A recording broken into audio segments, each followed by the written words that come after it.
La monarchie organique, c'est pas une utopie. Personne ici ne vous vend un monde parfait ou un yaourt miracle qui va changer la politique française. Elle a ses défauts, on en parlera dans d'autres vidéos, il n'y a pas de problème, mais pour nous, c'est juste la meilleure option politique pour l'avenir.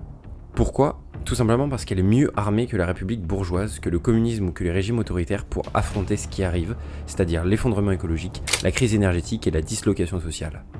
Et surtout, elle est plus humaine, plus réaliste et plus enracinée que les troisièmes voies dont on a vu les résultats au XXe siècle.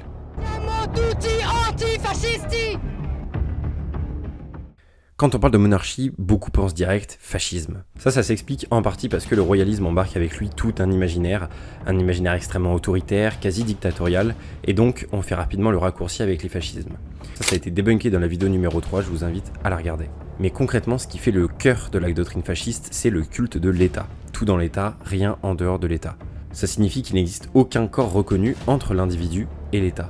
Pas de corps intermédiaire, pas d'université, d'association, de syndicats ou de lieux religieux en dehors de la sphère de l'État. Et l'État fasciste exerce une domination qui se veut totale sur la société.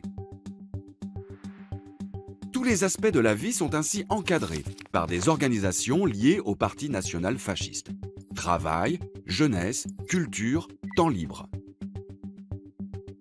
Résultat, plus aucune institution indépendante. Tout passe par l'État. L'individu est isolé et l'État devient le seul lien social reconnu. En monarchie organique, c'est quasiment tout l'inverse. L'État royal, il est employé dans une forme très pure. Il est utilisé pour assurer les fonctions régaliennes et intervient dans des questions d'intérêt national, social et général. Mais il ne centralise pas du tout, au contraire. Sa légitimité, son intérêt réside dans la capacité à reconnaître des associations de tout type entre les citoyens, sans les créer de force. Ce qu'avait par exemple voulu faire Pétain dans les années 40. Ces corps aident à leur tour les personnes à être une forme de contre-pouvoir contre de potentiels abus royaux. Concrètement, un artisan parisien appartenait jadis à une corporation qui régulait les prix, la qualité du travail et la formation des apprentis. L'État n'avait pas besoin d'inventer ces règles, il reconnaissait leur existence, les laissait vivre, parfois il les arbitrait, parfois il les protégeait. De même, les États provinciaux ou les parlements, comme celui de Toulouse, de Bretagne ou du Languedoc, pouvaient refuser d'enregistrer une ordonnance royale s'ils la jugeaient contraire aux lois du royaume ou aux libertés locales. Bon, pour être parfaitement honnête, ce mécanisme était rarement utilisé, mais en pratique, pour la monarchie organique de demain, il sera réutilisé. Mais finalement, quel était l'intérêt de l'État royal de faire ça, de décentraliser et de laisser une certaine autonomie au corps intermédiaire ? Déjà, premièrement, parce que les corporations régulaient déjà les prix, la qualité et la formation, comme je vous l'ai dit, donc il n'y a pas besoin pour l'État d'inventer tout ça. Résultat, ça fait moins de bureaucratie, moins de dépenses et plus de stabilité. Deuxièmement, ça fait une paix sociale durable. Les règles internes des métiers limitent les abus, encadrent la concurrence, il y a un salaire minimum, il y a un salaire maximum. En attendant de trouver mieux pour arbitrer la lutte entre le capital et le travail, c'est ce qu'on a trouvé de mieux. La corporation devra évidemment être repensée demain, mais elle est une structure précurseur dans la régulation du capital et des conditions de travail. Troisièmement, parce qu'en laissant chaque métier fixer ses propres standards, l'État assurait une production homogène et qualitative. C'était bon pour les artisans, bon pour les acheteurs, bon pour la réputation du royaume. Pas besoin de logo ou de label, la publicité était d'ailleurs interdite. Si c'est pas fantastique ça. Imaginons une économie où on n'aurait pas besoin de publicité. Donc ça, en dehors du capitalisme, dans une économie de la post-croissance, il n'y aura presque plus de publicité. À n'importe quel produit, vous pouvez avoir un QR code et s'il y a besoin des informations du produit, vous pouvez avoir accès. Tout est disponible à la coopérative de consommateurs. L'entreprise vous donne tout ce dont vous avez besoin, mais elle ne vous le jette pas au visage dès que vous sortez chez vous, dès que vous ouvrez une page Internet. Pas besoin de publicité. Imaginons le nombre d'heures de travail de ces personnes qualifiées en communication qui pourraient être utilisées pour résoudre des problèmes beaucoup plus urgents. Comme si pour chaque centre commercial, on venait réapproprier le bâtiment pour que ça devienne des petits éco-villages comme Christiania. Christiania à Copenhague, qui est d'une richesse culturelle phénoménale sur un endroit tout concentré. C'est une économie où il ferait quand même beaucoup mieux vivre que l'économie d'aujourd'hui. C'est grâce aux corporations que de nombreux ouvrages traversent les siècles et font encore aujourd'hui notre fierté nationale. Et enfin, parce que ça permettait une fiscalité simplifiée. Les corporations, c'est aussi des relais, des entités identifiées et structurées qui facilitaient la perception de l'impôt et l'administration locale. Oh non, ça je ne pourrais pas, C'est la fin du mois. Encore ? Enfin, il y a un mois, c'était déjà la fin du mois, et puis dans un mois, ce sera encore la fin du mois, et puis après un jour, ça s'arrête. Ah non, je ne pourrais pas, je ne sais pas qui fait. Donc contrairement au fascisme où l'État fourre son nez partout, en monarchie organique, on laisse globalement chacun s'occuper de ses oignons le plus possible pour que chacun puisse donner le meilleur dans ses domaines respectifs. L'autre point qui fait que la monarchie n'est pas un fascisme, et je peux reconnaître que c'est pas forcément intuitif, c'est qu'il n'y a pas d'homme providentiel en monarchie. Le roi n'est pas un chef militaire, ni un sauveur. C'est un garant, un arbitre, mais seulement de passage. Il incarne l'unité, mais il ne gouverne évidemment pas tout seul. Il n'est qu'un maillon de la chaîne formée par la famille royale, portant la responsabilité de ses actes devant son peuple, ses ancêtres et ses successeurs. On ne doit pas du tout attendre tout de lui. En revanche, ce qu'on attend de lui, il doit le faire bien. En plus de cela, il n'est pas tout seul à gouverner, puisqu'il doit composer avec des parlements et des corps intermédiaires du sol national. Bon, il nous faut maintenant aborder l'épineuse question du racisme d'État. Le fascisme s'est souvent construit sur l'exclusion et l'obsession de la pureté raciale. La monarchie organique, elle, ne se fonde en aucun cas sur des critères de race. Au contraire, elle doit mettre un point d'honneur à offrir des conditions d'accueil et de vie à des étrangers. Je ne veux pas rentrer dans l'angle moral de la question, mais je sais quand même que je marche un peu sur des œufs. J'essaie de l'aborder sous un angle concret. Accueillir toujours plus de monde dans un système déjà sous tension écologique, énergétique et sociale, ça va forcément poser problème.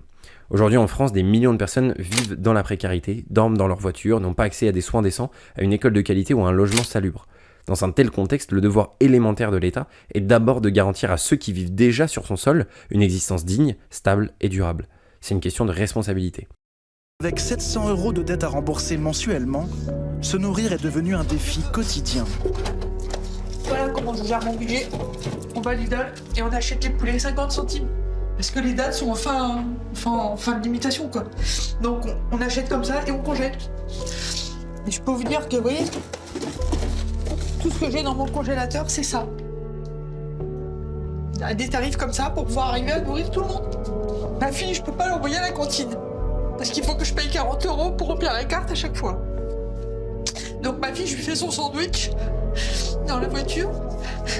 Elle me rejoint, elle mange avec moi. Et ben moi, il y a des fois, je prends rien à manger parce que je peux pas. Et c'est là qu'intervient la notion de charité bien ordonnée. Depuis les Grecs et les chrétiens, on nous a transmis une logique claire. On aide d'abord sa famille, puis ses amis, puis ses concitoyens, ensuite les étrangers et enfin l'humanité dans son ensemble. Ça n'est pas du mépris. On ne peut pas prétendre accueillir la misère étrangère si l'on abandonne les nôtres à la rue. Assurons-nous d'abord que notre maison tienne debout, qu'il y ait des lits, des murs, un toit et de quoi chauffer tout le monde. Sinon, on finira forcément par détruire ce qu'on prétend offrir. Laissons la gauche morale s'indigner de cet état de fait et assumons cette position qui n'est ni raciste ni humaniste. C'est purement et simplement notre héritage. En revanche, la vraie solidarité ne s'arrête pas aux frontières. Elle consiste aussi à relocaliser nos économies, à aider dans une certaine mesure les pays d'origine à se stabiliser s'ils le souhaitent et à adapter notre propre société à vivre avec moins de pétrole, moins d'impérialisme et moins d'échanges destructeurs. Avec la pandémie et la guerre en Ukraine, les appels à relocaliser se sont multipliés pour sécuriser les approvisionnements et renforcer la souveraineté industrielle de la France. Dans cette période, il n'existe pas une seule entreprise industrielle qui n'ait pas été touchée par des ruptures d'approvisionnement. Cette période, marquée par l'incertitude, favorise la recherche de fournisseurs plus proches des lieux de production et des lieux de consommation, et donc in fine des réflexions sur la relocalisation. Ainsi, les relocalisations prennent tout leur sens et peuvent prendre différentes formes. Des entreprises qui décident de se doter d'un outil de production propre et de le localiser en France, alors qu'elles avaient jusqu'ici recours à des sous-traitants localisés à l'étranger. Enfin, pour terminer, contrairement au fascisme, on n'utilise pas la violence comme principe. Le fascisme exalte la guerre. Si l'usage de la force n'est évidemment jamais à exclure envers les agressions extérieures, la diplomatie a une place historique en France, et elle est d'ailleurs tombée à un niveau inquiétant ces dernières années depuis que la République la gère, en particulier parce que les influences américaines et bruxelloises nuisent à notre souveraineté. Vous êtes communiste, monsieur. D'un autre côté, certains disent « Ah, si tu critiques le capitalisme, c'est que t'es marxiste ». Effectivement, certains voient dans les critiques du libéralisme et dans le souci d'écologie et de justice sociale, qui est quand même un terme inventé par Louis XVI, du marxisme. J'ai trouvé cette formule, c'est dans l'esprit des journaux de décembre 1784, et pourquoi est-ce que je tiens à le citer? Parce que j'en ai un petit peu assez d'entendre une certaine gauche toujours revendiquer la notion de justice sociale. Or, au XIXe siècle, c'est une notion qu'elle n'utilise quasiment pas. Justement parce qu'elle est connotée, et qu'elle n'est pas connotée du bon côté. Et par exemple, à la fin de sa déclaration, Louis XVI dit ceci: si l'abus ne se couvre jamais, c'est-à-dire ne s'excuse jamais, c'est sans doute lorsqu'il s'agit des droits sacrés de l'humanité, du trône et de la justice sociale. L'humanité, le trône, la justice sociale. On a là en fait la philosophie de la monarchie, y compris sous Louis XVI. Sur la question de la propriété privée, elle est bien sûr toujours en vigueur. Et d'ailleurs, dans les derniers mots du livre 1 du Capital, Marx le souligne bien. Il y a une volonté du capitalisme à détruire la propriété privée fondée sur le travail personnel. Les travailleurs indépendants, petits artisans, sont même encouragés à exercer leur activité. En revanche, l'appropriation de la survaleur par une minorité de capitalistes doit être sérieusement encadrée. Les profits doivent être limités et l'indécence des écarts de revenus doit être révisée. Contrairement à l'état tentaculaire communiste, nous souhaitons des communautés locales autonomes, coordonnées mais pas soumises. Pour certains besoins stratégiques, l'État aura pour rôle évidemment d'anticiper, d'organiser, de coordonner et de planifier. Par exemple, pour nous permettre de profiter d'une énergie électrique peu chère et relativement propre, la planification de l'émergence du nucléaire civil a été salvatrice. Mais n'étant pas productiviste, nous ne saurions généraliser cela à l'ensemble de la sphère économique. Cette troisième force transhistorique, c'est la monarchie qui aura à être soucieuse, par la doctrine sociale qu'on développe ici, de limiter le capital et de stimuler le travail. De même, nous ne souscrivons pas à l'égalitarisme inspiré du communisme. Nous pensons que certaines hiérarchies naturelles ou historiques, bien que produites socialement, ne sont pas à détruire et qu'au contraire, elles constituent des forces pour notre organisation collective. Un exemple concret de cela, c'est la transmission des savoir-faire artisanaux. Dans une corporation médiévale ou même dans un atelier moderne, l'apprenti apprend auprès d'un maître. Le maître artisan n'est pas égal en compétences, en expérience, en autorité dans ce métier. Cette hiérarchie, c'est pas une oppression, c'est une structure constructive qui garantit la transmission du savoir et la qualité du travail collectif. Si on supprimait cette hiérarchie au nom de l'égalitarisme radical, on détruirait en fait la chaîne de transmission et donc on affaiblirait la communauté. Dans l'armée, c'est la même chose. Dans une armée, on a une hiérarchie claire entre les soldats, les sous-officiers et les officiers. Elle repose sur des responsabilités différentes, pas sur une valeur humaine supérieure ou inférieure. Elle permet simplement l'efficacité collective, la discipline et la survie du groupe. Si on voulait égaliser tous les niveaux, ce serait l'anarchie, ce serait suicidaire. Enfin, les communistes réfutent pour la plupart la politisation ne serait-ce que du terme de nation. Or pour nous, il est au contraire central dans la question sociale et dans la question écologique. La nation est le meilleur échelon pour l'action politique, parce qu'il permet à un peuple d'avoir suffisamment de force pour modifier la réalité politique, plus que des régions par exemple. D'un point de vue anthropologique et social, la nation est bien plus cohérente, plus homogène que l'échelon européen, ou pire mondial, pour s'organiser. Elle s'appuie sur un socle linguistique, historique, culturel, traditionnel, commun. Et elle est, qu'on le veuille ou non, ce produit historique de communautés d'êtres humains liés entre eux et qui souhaitent perpétuer. La nation, c'est cette échelle optimale qui permet l'action. Évidemment, nous ne pouvons pas développer ici tout l'apport qu'a et qu'aura la nation dans la résolution des crises à venir, mais c'est une rupture majeure avec l'esprit communiste et marxiste. Bref, vous l'avez compris, la monarchie organique, c'est avant tout la volonté d'en finir avec le règne de l'argent. On ne peut plus accepter que notre santé, nos familles et nos vies entières soient sacrifiées sous prétexte que derrière, il y a de l'argent en jeu. C'est pas une utopie, c'est une question historique à laquelle on sera forcément confronté quand les intérêts d'une minorité de parasites cupides auront fini de nous envoyer collectivement dans le mur. Donc voilà, moi mon radotage, il prend la forme d'un syllogisme qui procède en 4 énoncés. Premier énoncé, il y a un écocide. Bon, ça, je pense que maintenant, c'est une idée qui commence à avoir suffisamment gagné de terrain dans la société. Deuxième énoncé, l'écocide est capitaliste. Donc il faut qu'on arrête de nous bassiner avec l'anthropocène. La cause de l'écocide, ça n'est pas l'homme avec un grand H, c'est le capitalisme et les hommes du capitalisme. Troisième énoncé, il n'y a pas de solution capitaliste à l'écocide capitaliste. Alors j'insiste particulièrement sur ce troisième énoncé, parce que c'est, si vous voulez, il y a là un thème avec lequel on s'apprête à nous promener pendant au minimum 1, si ce n'est pas 2 décennies et peut-être davantage, parce que le capital cherche à gagner du temps. Alors, premier énoncé, il y a un écocide. Deuxième, il est capitaliste. Troisième, il n'y a pas de solution capitaliste à l'écocide capitaliste. Ergo, conclusion, si on veut mettre un terme au cours du désastre de la planète qui part en morceaux, il faut sortir du capitalisme. Faire la guerre à l'argent, ça veut dire retrouver notre force collective en tant que nation vivante, composée de communautés locales enracinées. On est dans des temps d'extrême déracinement. On se retrouve comme une pluralité comme ça d'individus avec un seul interlocuteur, l'État.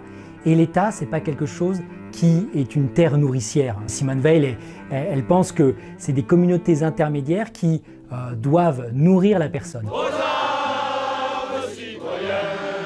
Or, si vous prenez la crise des Gilets jaunes, qu'est-ce que c'est ? C'est une crise qui se trame autour de la voiture, le symbole de notre déracinement, de notre misère, d'individus qui ne se pensent liés que par un contrat, pour la voiture c'est le code de la route, qui leur permet de fonctionner sans jamais se rencontrer. Cette civilisation-là de l'individu, elle ne nous nourrit pas. Pour ça, il n'y a qu'à regarder l'exemple des Corses. Ils n'ont pas un seul McDo chez eux, parce que eux, ils ont su préserver leur héritage et leur autonomie. C'est cet esprit qu'il faut retrouver pour opposer des remparts solides au pouvoir destructeur de l'argent. Alors ne vous laissez pas traiter de fachos, vous n'êtes pas des racialistes, vous ordonnez juste votre charité conformément à l'héritage grec et chrétien qui a permis notre propre existence. La famille, les amis, les concitoyens, les étrangers, l'humanité en général. Ne vous laissez pas traiter de communistes, vous réclamez une justice, une forme de noblesse. Parce qu'un peuple noble n'abandonne pas ses pauvres, ses fragiles ou ses handicapés sur le bord du chemin. Vous voulez limiter le pouvoir de l'argent parce que vous y voyez une injustice insupportable. et parce que vous savez qu'il y a quelque chose de plus grand que ça à défendre. Vous voyez la beauté qu'il y a dans le dévouement à celui dans le besoin, et vous voyez aussi celle qu'il y a dans la force et le courage qu'il est nécessaire d'avoir pour faire trembler ceux qui sont les plus injustes. Vous n'êtes ni fasciste, ni communiste, vous êtes royaliste. Je remercie ceux qui partageront cette vidéo, surtout si elle vous a plu, intrigué ou fait réfléchir. En attendant, n'oubliez pas que construire est toujours beaucoup plus long que de détruire.